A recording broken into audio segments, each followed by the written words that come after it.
बच्चों मैं आपका टेस्ट पेपर सॉल्व कर रहा हूँ जो संडे को हुआ था। संडे को अपन ने ग्रेविटेशन का टेस्ट लिया था। आप मेरे आंसर से अपने आंसर्स को मैच करिए और देखिए कि क्या डिफरेंस है दोनों में। तो सबसे पहले क्वेश्चन नंबर 1 है, उसका ए पार्ट है।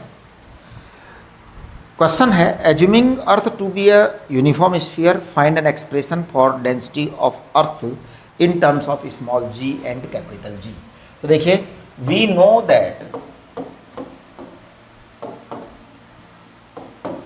Small g equal to G capital M upon R square, ये आपका होता था। Now g upon R square equal to and m को लिख दीजिए 4/3 pi r cube rho. Rho is density of earth, density of अर्थ है ना। हाँ जी, r इज रेडियस ऑफ अर्थ। ये सब बता दिया करो। स्मॉल जी कैपिटल जी तो वो खुद ही मानकर चल रहे हैं कि आपको जानते हो, इसलिए उनको बताने की ज़रूरत नहीं है। अब आप इसको ज़रा रीस्ट्रक्चर करो, थोड़ा सा इसको अरेंज करो। ये आर स्क्वायर है, तो मेरे को लगता है कि इसको आप यहाँ के, ये तो आपको लिखना ही लिखना है इसके अंदर। आप लिख सकते हैं इसके बाद में कि small G equal to 4/3 pi capital G R rho, ये राइट। तो आपके पास में रो क्या आ जाएगा? रो आपके पास में आ जाएगा 3 capital G upon 4 pi capital R into G. एक मिनट, 3 स्मॉल जी, सॉरी यहाँ 3 स्मॉल जी आएगा ना, आप चेक करिए रो। ठीक है, तो इस तरीके से आप इनको सॉल्व कर सकते हैं। तो जी आपके पास में रो के टर्म, रो जो है ना वो जी और उसके टर्म में आ गया है, राइट। अब क्वेश्चन नंबर 1 का बी पार्ट देखो। क्वेश्चन नंबर 1 का बी पार्ट क्या है? If the radius of earth is 6400 kilometre, what will be the weight of 1 quintal body. देखो 1 क्विंटल का मतलब क्या होता है? सबसे पहले तो आप 1 क्विंटल का मतलब समझ लीजिए। 1 क्विंटल का मतलब होता है 100 किलोग्राम। 100 किलोग्राम इसे 1 क्विंटल कहते हैं, राइट। अब हमें इसका वेट निकालना है इतनी हाइट ऊपर, 1600 किलोमीटर ऊपर। देखिए है ना, हमें इसका वेट चाहिए 1600 किलोमीटर ऊपर। देखो जी हमने कहा था G equal to G capital M upon R plus H whole square, ये है बेटा। और हमने आपको बताया था जी एस बराबर G M upon R square. ये जी एट हाइट एच है, हाइट एच है। मैं कहूँगा कि weight at height H it is equal to M G H. और जब M G H weight at height H है तो एम जी एच क्या होगा? जी एच को मैं लिख दूंगा G M upon R plus H का होल स्क्वायर। मैं इसको R square upon R square से मल्टीप्लाई डिवाइड कर रहा हूँ। इसका क्या फ़ायदा हो रहा है? इसका फ़ायदा ये हो रहा है हमें वेट एट हाइट एच आ रहा है, राइट। तो it is weight of the body at height H.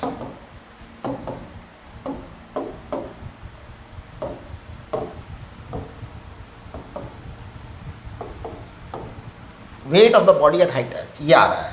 अब आप देखेंगे कि weight of the body at height H ये आएगा आपके पास में m into G small earth पर, और ये आएगा capital R square upon R plus H whole square. इसको समझने की कोशिश करो कि G M upon R square को मैंने स्मॉल जी लिखा है, तो आप यहाँ ब्रैकेट में लिख सकते हो small G equal to G M upon R square. It is equal to 9.81 metre per second square, ऐसा आप लिख सकते हैं। ओके, चलिए अब देखिए W at height H, weight at height H equal to 100 kilogram है बेटा।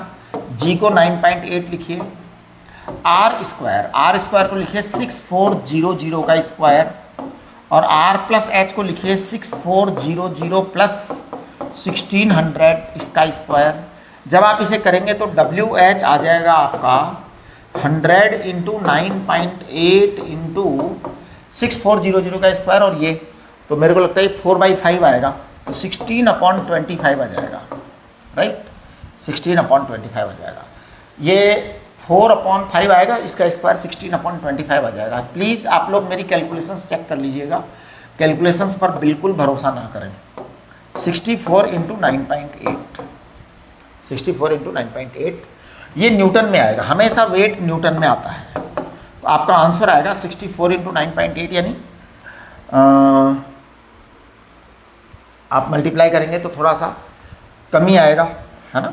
तो आप देख लीजिए जो भी आंसर आएगा, तो 64 और 9.8 दोनों को मल्टीप्लाई करके आप लिख लीजिए, दैट विल बी न्यूटन। ये ध्यान रखिए, यूनिट न्यूटन में आएगी योर आंसर, वेट की यूनिट न्यूटन में आएगी, ये ध्यान रखना।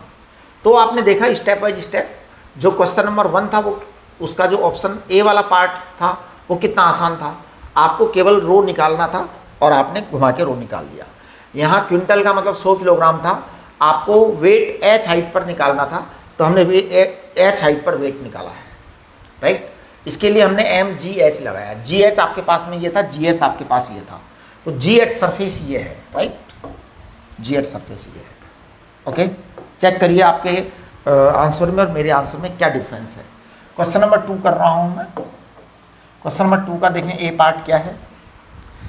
The distance of the planet Jupiter from the sun is 5.2 times that of the earth, find the period of the Jupiter revolution. ठीक है जी, देखिए, we know from the Kepler's third law, we know from the Kepler's third law, ये आप यहाँ लिखेंगे तो उस टीचर को अच्छा लगेगा, चेक करने वाले को। केपलर्स थर्ड लॉ को आप जानते हैं, क्या होता है, T square proportional to R cube, इसलिए T proportional to R raise to power 3/2। तो T Jupiter upon T Earth, T Jupiter upon T Earth, Earth का और जुपिटर का दोनों का रेशियो कर रहे हैं। ये कह रहे हैं जुपिटर का 5.2 है और अर्थ का जो है 5.2 of the earth and upon the earth, तो इसका आप 3/2 करिए, 3/2 करिए। तो देखिए, T of the Jupiter it is equal to 5.2 raise to power 3/2 of the T of the earth. तो ये आपका टी ऑफ द जुपिटर जो आएगा वो आप देखिए कितना आएगा, 5.2 की पावर 3/2। 5.2 की पावर 3/2 का मतलब है 5.2 तो है ही है, अब आप 5.2 का रूट लो, तो देखिए 4.84 का रूट होता है 2.2, यानी कि 2.2 से तो ज़्यादा से ही मल्टीप्लाई होगा, ठीक है ना। अच्छा, और 2.4 का जो स्क्वायर होता है वो होता है 576, यानी कि 2.4 नहीं है ना, 2.4 का स्क्वायर। अच्छा, 23 का स्क्वायर होता है 529, है ना, 23 का स्क्वायर शायद 529 होता है, हाँ, तो उसके आसपास का ये बन सकता है। तो आप इसको कह सकते हैं कि ये 5.2 इंटू 23 की जगह आप जो है ना 2.25 लिख सकते हैं, इसको ऐसा कर सकते हैं। तो आपके पास में अप्रोक्सीमेटली ये आंसर कितना आएगा, ये अप्रोक्सीमेटली आएगा 2, 10, 12, 13, हाँ, तो अप्रोक्सीमेटली आप लिख सकते हैं इसको कि it will be 13 year, 13 year, Earth के 13 साल होंगे अप्रोक्सीमेट। आप इसको करेक्ट करके देख लेना कैलकुलेशन, वो कोई खास बात नहीं है। तो जुपिटर का जो टाइम पीरियड है वो अर्थ का टाइम पीरियड जो रिवोल्यूशन जो है उसका 13 टाइम अप्रोक्सीमेटली होगा, है ना। हाँ, 5.2 5.2 2 बार होगा तो 10.4 होगा, फिर उसके बाद में इसको देखो आपकी 25%, तो कितना हो जाएगा, हाँ, तो 12 ईयर आ जाएगा, है ना। हाँ, 12 ईयर लिख सकते हैं इसको, अप्रोक्सीमेट कैलकुलेशन कर लीजिए आप लोग, मैं नहीं कर रहा कैलकुलेशन, ठीक है। चलिए आगे देखिए, क्वेश्चन नंबर 2 का बी पार्ट, क्वेश्चन नंबर 2 का बी पार्ट देखिए क्या है। At what height about the surface of the earth the value of acceleration due to gravity is reduced to 1/4 of its value. देखो बेटा, आपको हमने पढ़ाया GH upon GS it is equal to R square upon R plus H का whole square, correct. हमें चाहिए GH upon GS, ये हमको चाहिए 1/4, इन्होंने कहा है, it is the desire of the question, है ना। तो वी वांट दिस, ये है R square upon R plus H का होल स्क्वायर, दोनों तरफ का रूट ले लीजिए आप। जब दोनों तरफ का रूट लेंगे तो R upon R plus H, ये आ जाएगा आपका 1/2। इसका मतलब ये हुआ कि 2R बराबर R प्लस H, 2r बराबर r प्लस एच। तो h बराबर r आएगा, h बराबर r आएगा। तो देखिए आप ये कह सकते हैं कि it means to get 1/4 value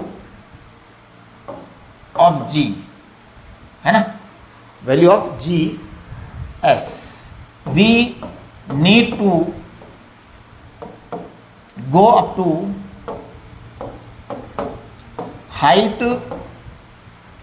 h equal to radius of earth. Radius of earth जितनी हाइट पर जाएंगे ना तो आपको ये चौथाई हो जाएगा, जी आपका चौथाई हो जाएगा, right.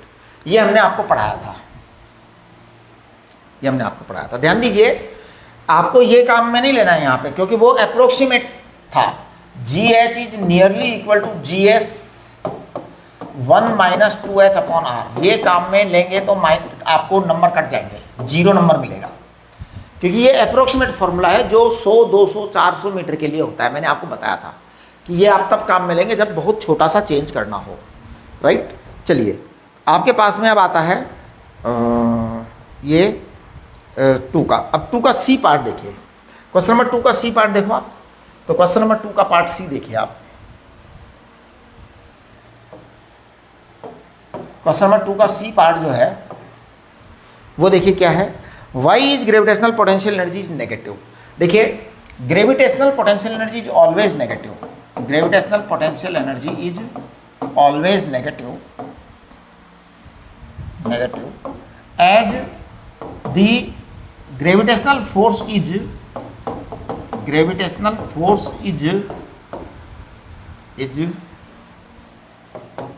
Of attractive nature,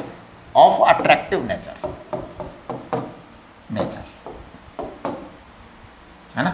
we need not to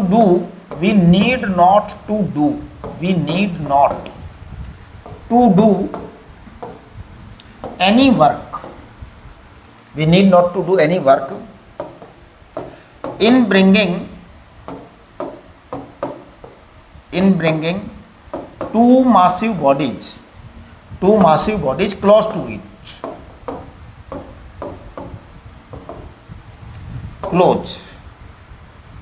each, है ना। two massive bodies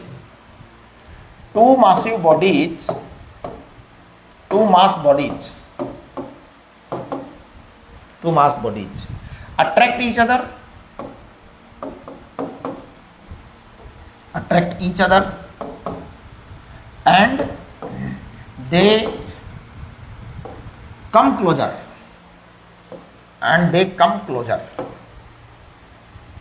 two mass bodies attract each other and they come closer, two mass bodies attract each other and they come closer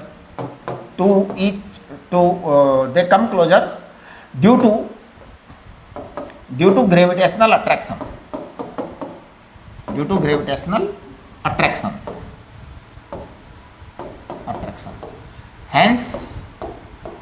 hence no external agent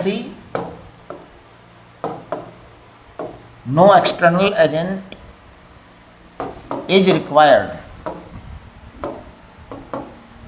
to do any work। जरूरत ही नहीं है जी, अपने आप ही आ जाते हैं, है ना। so energy of system itself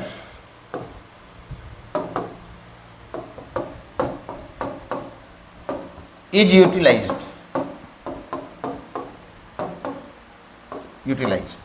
so it is negative। ये मैंने इसका पूरा एक्सप्लेनेशन कर दिया। देखिए अगर आपका क्वेश्चन 1 नंबर का आता है जैसा कि हमने दिया है तो आपकी पहली लाइन सफिशिएंट है, बस इतना काफ़ी है। Gravitational potential energy is always negative because of attractive nature, इतना काफ़ी है अगर 1 नंबर का क्वेश्चन आता है तो। लेकिन कभी कभी ये 2 या 3 नंबर का क्वेश्चन आ जाता है तो फिर थोड़ा सा एक्सप्लेनेटरी चाहिए कि आप बातों को समझा दें। तो देखिए क्या क्या पूरी बातें समझा दी हैं। We need not to do any work in bringing to massive bodies close to each other, two mass bodies attract each other and they come closer due to gravitational attraction, hence no external agent is required to do any work, so energy of the system itself is utilized, so it is negative, right? चलिए question number 3 देखिए, state 2 essential requisites of Jio stationery satellite. चलिए जी, तो question number 3 का मैं ए part कर रहा हूँ। क्वेश्चन नंबर 3 का ए पार्ट देखिए आप। सबसे पहली दो मतलब रिक्विजिट लिखनी है, तो नंबर 1 नंबर 2 है ना। It should be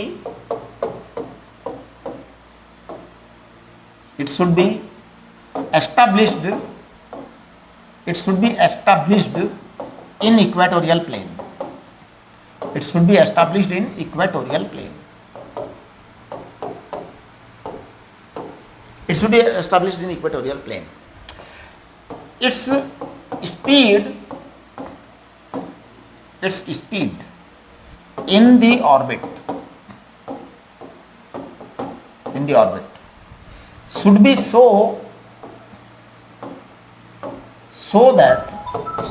that t is equal to 24 hour. तो t जो है ना वो 24 आवर हो, मतलब ऐसा रिक्वायरमेंट है ना। ये सब दोनों चीजें होनी चाहिए। क्वेश्चन नंबर 3 का बी पार्ट देखिए आप।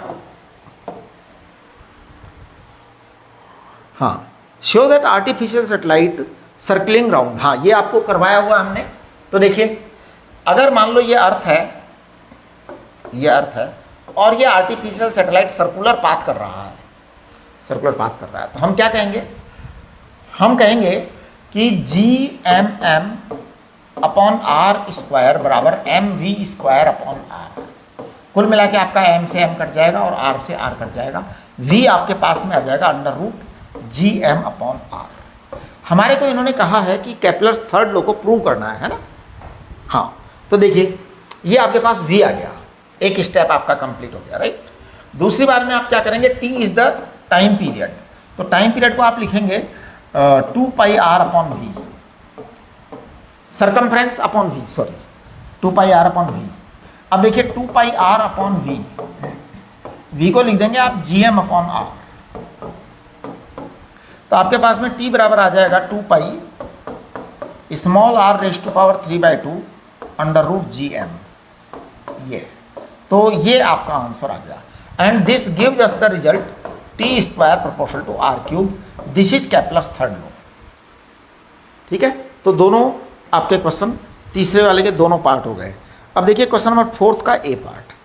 अब 400 kilogram satellite in a circular orbit is 400 kilogram satellite in a circular orbit is circular orbit of radius 2 RE about the earth. Calculate the kinetic energy, potential energy, total energy. बस ये लो जी, देखो question number 4 का ए part. Question number 4 का ए part, kinetic energy होता है बेटा half mv square. तो kinetic energy होता है हाफ mv स्क्वायर होता है GM अपॉन स्मॉल r। तो अब देखो GM अपॉन स्मॉल r, मैं इसको करूंगा G capital M small m upon 2r। ये आपकी काइनेटिक एनर्जी आ गई। तो देखो G को मैं लिख रहा हूँ 6.67 इंटू 10 की पावर -11, है ना। चलो इसको एक काम करते हैं, अलग लिख देते हैं इसको। आप इसको लिखिए काइनेटिक एनर्जी इक्वल टू, ध्यान दो GM को हम लिख सकते हैं GR square. GM equal to GR square, small m upon twice small r। बड़ा ही इंपॉर्टेंट लिखा है, बड़ा। आप अगर ऐसा लिखते हैं ना तो टीचर को मज़ा आ जाएगा जो कॉपी चेक करेगा। आप लिख सकते हैं यहाँ पर, आप लिख सकते हैं G equal to GM upon R square, GM upon R square, therefore GR square equal to GM। ऐसे ब्रैकेट में समझा भी सकते हैं टीचर को साइड के अंदर कि मैंने इसलिए लिखा है ऐसा। अच्छा, इसको लिखने से क्या फ़ायदा होगा वो देखो, फायदे ही फायदे हैं इसको लिखने के।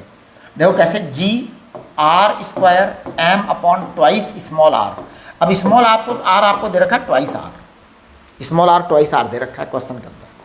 तो आपका एक r से कट जाएगा, यानी आपके पास में काइनेटिक एनर्जी आ जाएगी G small m capital R upon 2। ये काइनेटिक एनर्जी आपके पास आ जाएगी। ओके, चलिए अब कैलकुलेशन करिए जरा काइनेटिक एनर्जी की। स्मॉल g को लिखिए 9.8, m आपका कितना है 400 किलोग्राम का है ना वो, r आपका है 6.4 इंटू 10 की पावर 6, 2 and 2 यहाँ पर 4 आएगा, सॉरी यहाँ पर 4 आ रहा है। अब बस आप कैलकुलेशन कर लीजिए। तो ये 4 से 4 गया तो ये 100 आ जाएगा, 100 आ जाएगा। अब देखो कितना आया ये 9.8 एंड 6.4 कितना होगा 9.8 एंड 6.4।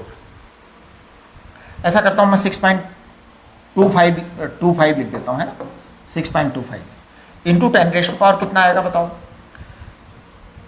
9 आ जाएगा। ये जूल आ गई आपकी काइनेटिक एनर्जी।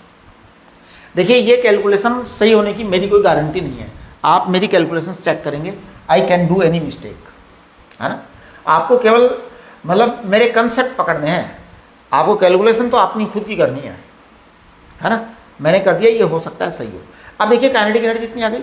अब आपको पता है पोटेंशियल एनर्जी कितनी होती है, पोटेंशियल एनर्जी होती है नेगेटिव ऑफ काइनेटिक एनर्जी, हमेशा ही ध्यान रखो, potential energy negative of kinetic energy होती है, sorry negative of kinetic energy का double of negative of kinetic energy potential energy होती है। तो आप double of negative of kinetic energy potential energy होती है, तो आप सीधे इसको लिख दीजिए 6.25 इंटू 10⁻⁹ जूल, तो आपके पास में आ जाएगा -12.5 इंटू 10⁻⁹ जूल। ये आपकी पोटेंशियल एनर्जी आ गई। टोटल एनर्जी कितनी होती है, टोटल एनर्जी जो होती है वो नेगेटिव ऑफ काइनेटिक एनर्जी होती है, नेगेटिव ऑफ काइनेटिक एनर्जी होती है, तो यानी -6.25 इंटू 10⁻⁹ जूल, ये आपकी टोटल एनर्जी आ गई। कैलकुलेट करने की जरूरत नहीं, ये आपकी नॉलेज में होना चाहिए, ये आपकी नॉलेज में होना चाहिए। आपको लिख देना चाहिए यहाँ पे साइड में कि we know that for any satellitic motion, for satellite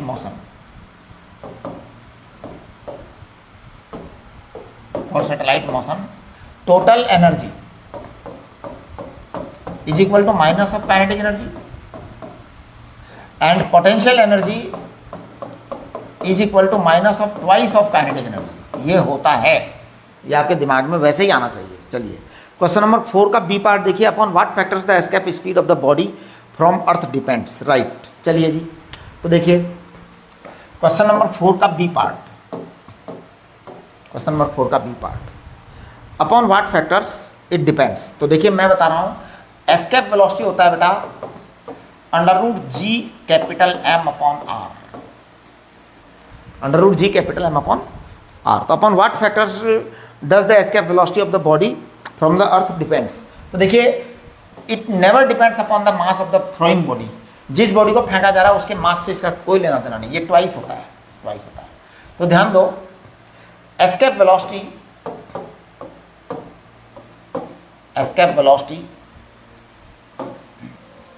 depends upon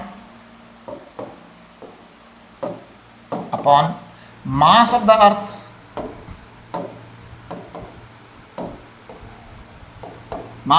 capital M and upon the radius of अर्थ। बस खत्म, बहुत ही आसान जवाब है, राइट। चलिए आगे, ये क्वेश्चन नंबर 4 का बी पार्ट था। क्वेश्चन नंबर 5 का ए पार्ट देखिए। जब क्वेश्चन नंबर 5 का ए पार्ट हो रहा है तो 2 uniform solid spheres of radius r and 2r are at rest with their surfaces, find the force of gravitational attraction between them if the density. बस touch कर रहे हैं एक दूसरे को। देखो जी, एक रेडियस r का है और एक रेडियस 2r का है, एक रेडियस 2r है और एक रेडियस r है। बेटा एक रेडियस r है और एक रेडियस 2r है, तो दोनों के सेंटर्स के बीच की डिस्टेंस 3r हो जाएगी, करेक्ट। हाँ जी, अब ये कह रहे हैं find the force of gravitational attraction between them if the density of the sphere is rho. तो मैं निकाल देता हूँ। देखो सबसे पहले मैं लिख रहा हूँ force of gravitation is Gm1 m2 upon 3r का होल स्क्वायर। ये आपका आंसर आया। तो आप जरा चेक करेंगे, G upon 9r square, G upon 9r square है ना। m1 को मैं कहूँगा 4/3 पाई r क्यूब रो। m2 को मैं कहूँगा 4/3 पाई 2r क्यूब इंटू रो। ये आपका आंसर है, बस यही आपका आंसर है। देखिए f कितना आ जाएगा, f आपका 4/3 तो आ ही गया बेटा, पाई भी आ गया, 4/3 पाई आ गया, राइट। अब देखिए कैपिटल G आ गया, ये 4/3 पाई का स्क्वायर कर दो, है ना। देखो 4/3 पाई का स्क्वायर कर दो, कैपिटल जी भी कर दो, कैपिटल जी भी कर दो, है ना। और रो स्क्वायर भी कर दो। 4/3 पाई का स्क्वायर कर दिया, कैपिटल जी भी कर दिया, रो स्क्वायर भी कर दिया, और आर की पावर 4 भी कर दो, और 8 से मल्टीप्लाई भी कर दो, है ना। चेक करिए जरा, चेक करो। आर की पावर 4 आ जाएगा, 8 आ जाएगा, रो का स्क्वायर आ जाएगा, कैपिटल जी आ जाएगा।